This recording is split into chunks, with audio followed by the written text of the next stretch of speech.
ایک دن رہ گیا ہے جشن آزادی کی تیاریاں مکمل ہیں. 14 اگست پرسوں ہے.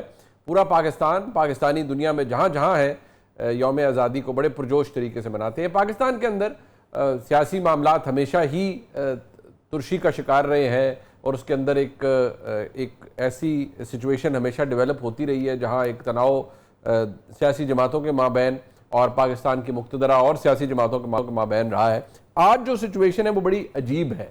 وہ اس لیے کہ ایک جانب پاکستان تحریک انصاف جو کہ اس وقت 2024 کے جو انتخابات ہیں اس کے حوالے سے ایک بہت بڑی اور میجر جماعت کے طور پر ابھری. حکومتی اتحاد جو کہ اس وقت تمام کرو فرق کے ساتھ حکومت میں موجود ہے. پاکستان تحریک انصاف اس احتجاج کے حوالے سے جو عمران خان صاحب نے 5 اگست کو کہا تھا پھر 14 اگست کو کہا, اس کے حوالے سے ایک کنفیوژن کا شکار ہے. اس لیے کیونکہ اگر آپ دو لوگوں کی گفتگو سنیں تو آپ کو یہ لگے گا کہ نہیں, پاکستان تحریک انصاف صرف آزادی کا جشن منائے گی. لیکن اگر آپ دو مزید لوگوں کا تذکرہ سنیں اور ان کا جو موقف ہے وہ سنیں تو آپ کو یہ لگے گا کہ نہیں, اس میں تو ایک احتجاج کا ایلیمنٹ بھی ہوگا. آج ہم ایگزیکٹلی سیاسی طور پر جمہوری طور پر کہاں کھڑے ہیں یہ اپنے اندر ایک سوال موجود ہے. لیکن ساتھ ہی ساتھ جہاں اس سیاسی ماحول کے اندر تنگی ہے وہاں اب اسپیکر قومی اسمبلی جناب ایاز صادق صاحب نے ایک پیشکش بھی کی ہے. وہ کیا فرما رہے ہیں اس پیشکش کے اندر, ذرا سن لیتے ہیں. طریقہ وہ ہے جو پرائم منسٹر صاحب نے بھی یہاں بات کی, لا منسٹر صاحب نے کی, انٹیریئر منسٹر صاحب نے کی, میں نے بھی کی. بیٹھیں بات کریں گورنمنٹ کے ساتھ, میں فیسیلیٹیٹ کرنے کو تیار ہوں. ہم نے پہلے بھی فیسیلیٹیٹ کیا تھا, اس وقت گورنمنٹ کی طرف سے بریک نہیں ہوئی تھی. آپ بات چیت کریں, ان کو ڈیمانڈ کریں, کہیں گے جی ہم پروسیڈنگ میں حصہ نہیں لیں گے اگر آپ ہماری ملاقات یا جو بھی, میری بات سن لیں میری بات. تو اس لیے طریقہ مذاکرات کا یہ جو گرینڈ جرگہ مجھے نہیں سمجھ آتی. یہ گرینڈ جرگہ ہے میرا, یہ گرینڈ جرگہ اور سینٹ گرینڈ جرگہ ہمارا, یہاں پہ بات کریں. باتیں پہلے بھی اس حوالے سے ہوتی رہی ہیں. شاید پارلیمان کے اندر یا پارلیمان کی کارروائی کوئی معنی اب نہیں رکھتی, خاص طور پر پاکستان تحریک انصاف کے لیے, کیونکہ اس کا کوئی نتیجہ نہیں نکلتا.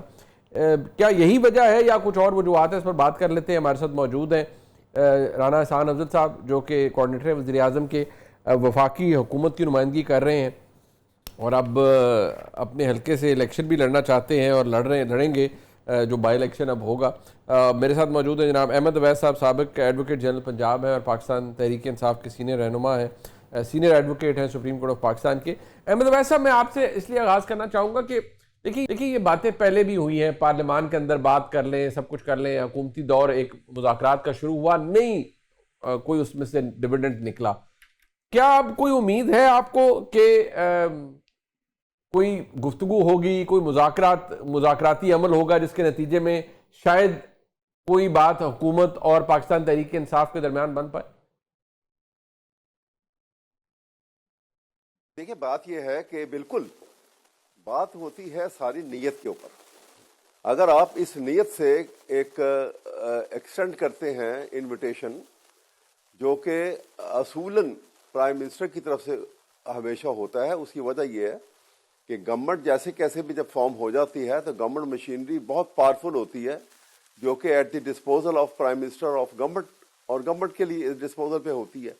اس لیے میگنینمٹی ہمیشہ جو ہے وہ حکومت کو دکھانا ہوتی ہے. آپ پچھلی حکومتوں میں جب بھی ایجیٹیشن ہوئے ہیں تو آپ دیکھ لیجئے, ایون بھٹو کے زمانے کا اگر آپ دیکھ لیجئے کہ وہ ایجیٹیشن جو تھے وہ بھی الیکشن کے ریگنگ سے شروع ہوئے تھے, اور پھر جب وہ بڑے زیادہ بڑھ گئے تو پھر ان کو بھٹو صاحب کو باقاعدہ خود جو ہے وہ ٹی او آر بنائی انہوں نے اور اعلان کیا اور انوائٹ کیا, اور اس کے نتیجے میں باقاعدہ نیگوسیشن شروع ہوئی اور کامیاب بھی ہو گئی تھی. یہ الگ بات ہے کہ بعد میں مارشل لا آ گیا.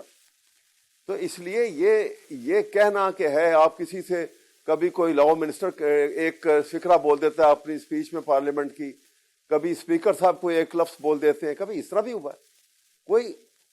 کوئی ہر چیز کے کوئی اپنے مینرز ہوتے ہیں, کوئی طریقہ کار ہوتا ہے. اگر یہ پراپر طریقے سے, اور پھر جب ہم نے شروع کی, آپ کو میں یہ یاد دلانا چاہوں گا کہ دسمبر 2024 میں پہلی دفعہ یہ نیگوسیشن کا سلسلہ شروع ہوا جی, جس کا آغاز بھی جو ہے عمران خان نے خود کیا تھا.